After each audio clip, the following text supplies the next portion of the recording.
July 4th, 1995. Mason City, Iowa, was alive with the promise of Independence Day, fireworks, laughter, freedom. But days before the celebrations, a scream shattered the night. Jodi Huisentruit, a 27-year-old news anchor, stepped out of her apartment and vanished. Her keys, shoes, and hairdryer were found scattered in the parking lot. Signs of a struggle. Someone took her.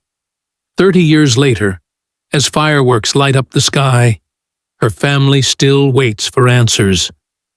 Who stole Jodi's freedom? Well, it might be hard to believe, but today marks 30 years since Jodi Huisentruit went missing. And on the morning of June 27th of 1995, the Mason City news anchor was on her way to work but never actually made it there. Police think Huisentruit was abducted, but no one knows who is responsible. She was declared legally dead in 2001. Jodi Huisentruit was more than a news anchor. She was a rising star. At 27, she was the face of KIMT-TV, a local station in Mason City, Iowa. Her warm smile and ambition made her a hometown favorite. But on June 27, 1995, just a week before the 4th of July, her American dream turned into a nightmare. Jodi was running late for her 4 a.m. anchor shift.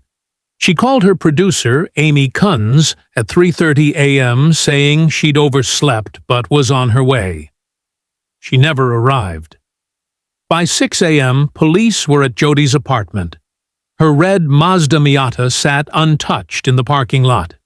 Her keys, a single shoe, and a hairdryer lay scattered nearby, as if she'd fought back. Neighbors reported hearing a scream around 4:30 a.m., and seeing a white van speeding away. Mason City rallied, launching search parties as the town prepared for its 4th of July parade. While families hung American flags, Jodi's loved ones passed out flyers, praying for a miracle. But the trail was already going cold. Police interviewed dozens of people.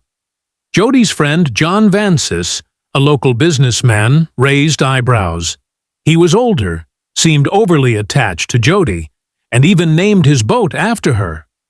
But his alibi held, and no hard evidence linked him. Other leads, a white van, a possible stranger seen near her complex, fizzled out.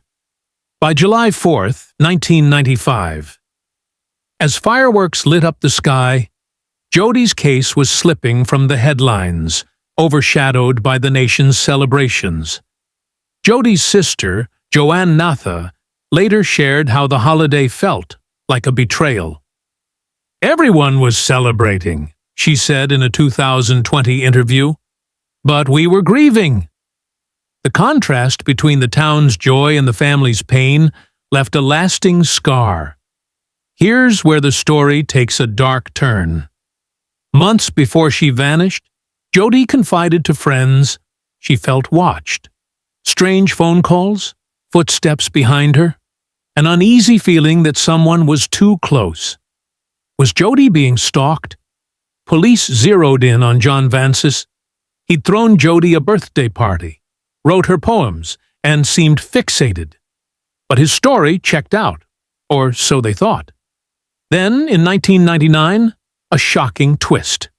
2 witnesses claimed they saw a woman resembling Jodi in a car with a man, 4 years after she disappeared. Was it her? Or a cruel case of mistaken identity? Jodi's friends later revealed she'd changed her routine, avoiding late-night outings. Her fear was real, but no one acted in time.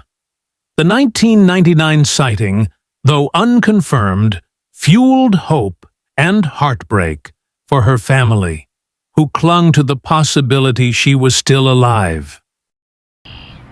I remember seeing her and hearing her giggle, something I'll never forget. And she always had this little bit of a Minnesota accent. As 2 young anchors cutting their teeth in Mason City, Robin Wolfram and Jodi Huisentruit shared a dream of someday making it on the national news.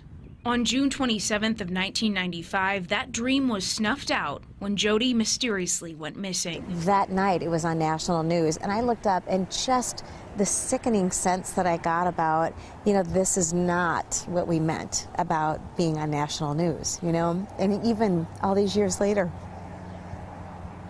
it just seems so unfair. That perception. Forced to play the role of both journalist and friend, Wolfram reported on the disappearance, even interviewing the man who Jodi was seen with last. What was his demeanor like? Joyful, almost, strangely happy, and telling me how he named his boat after her and how he just loved her. She has no doubt in her mind that man, an older gentleman who is friends with Jodi, is the one responsible for her disappearance. Ooh, you won't want to miss that. I caution Jodi about their friendship.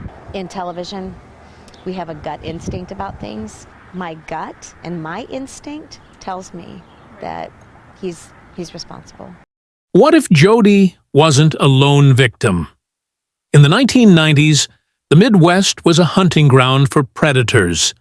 Young women vanished or were found dead in Iowa, Minnesota, and beyond. Some investigators believe Jodi crossed paths with a serial killer. Names like Randy Kraft, a convicted killer active in the region, have been whispered in true crime circles. But no concrete link exists. In 2023, a breakthrough. Mason City Police announced they were retesting DNA from Jodi's crime scene using forensic genealogy, the same tech that caught the Golden State Killer. Could it finally name her abductor?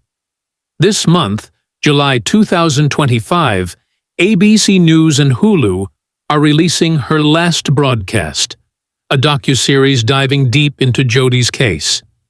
New interviews with her family, friends, and investigators have sparked fresh leads. It's been 30 years since Jodi Huisentruit left her apartment, headed here to work at KIMT in Mason City. But she never arrived, and she hasn't been seen since.